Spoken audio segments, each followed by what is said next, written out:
Hey guys, welcome back to the channel.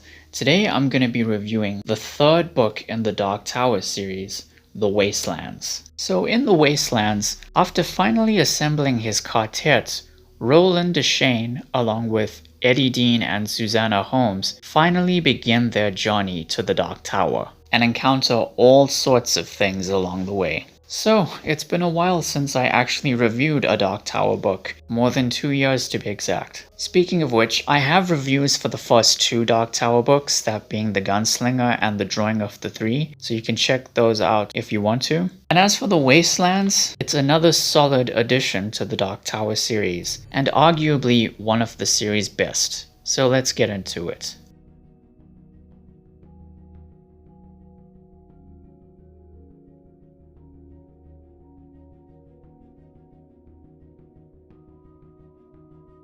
So first of all, The Wastelands does a great job in expanding on the Dark Tower itself. It's in here that we learn about the tower being held together by a series of beams, 6 beams to be exact, and each one has 2 guardians. They come in all shapes and sizes, and you'll encounter some of them while reading the book. This is important because obviously, if the beams were to break, then the tower collapses. And it's not like the movie adaptation where beams are shot at the tower rather than at the beams. I don't know why they did that, to be honest. The rose is also introduced in the Wastelands, and this is a very crucial part of the Dark Tower series because the rose is a nexus of reality, much like the Dark Tower itself. And in a way, it's intertwined with the tower because there are actually many of these roses.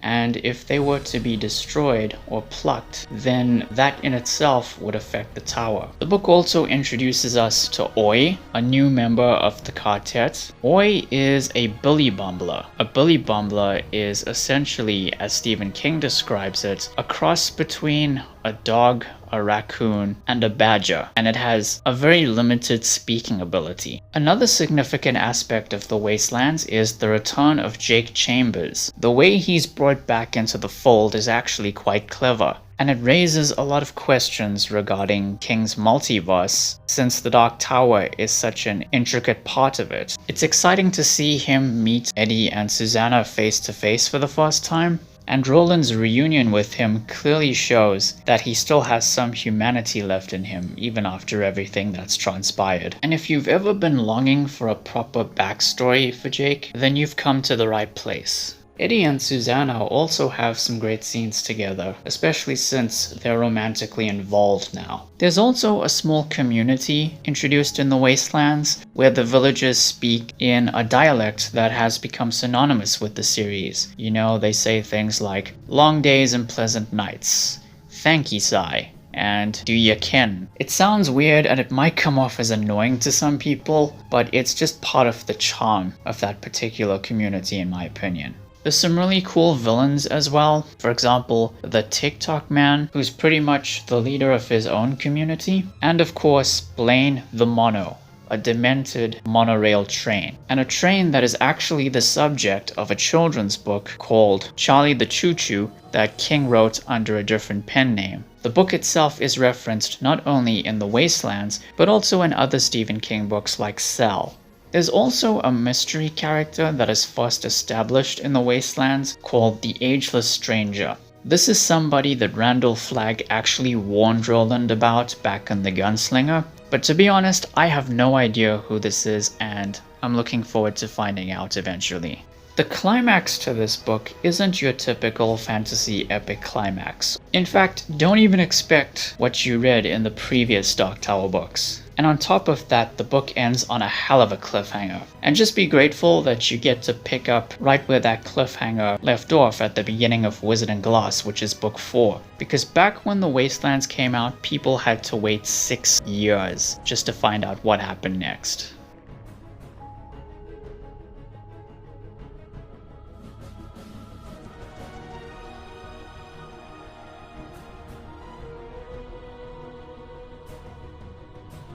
Now, the only complaint I have with The Wastelands is that as fun and as exciting as it is to read, given how much goes on in it, at just over 580 pages, it was a bit too long for me.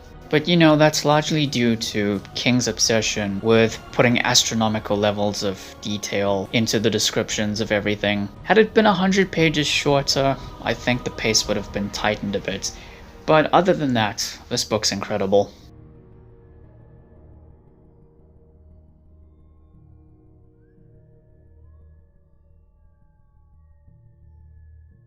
So yeah, those are my thoughts on the Wastelands. And I will say this, because I forgot to mention it earlier. I think this is the book that will determine whether or not this series is for you. But obviously, as you can tell, I've enjoyed the first 3 books so far, so this series is definitely for me. As for next time, guys, I'm going to be covering Season 1 of The Winchesters, the supernatural prequel. So yeah, look forward to that soon. Thank you all for watching, guys. Please be sure to like the video, share it and subscribe, ring the bell, take care, and I'll see you soon.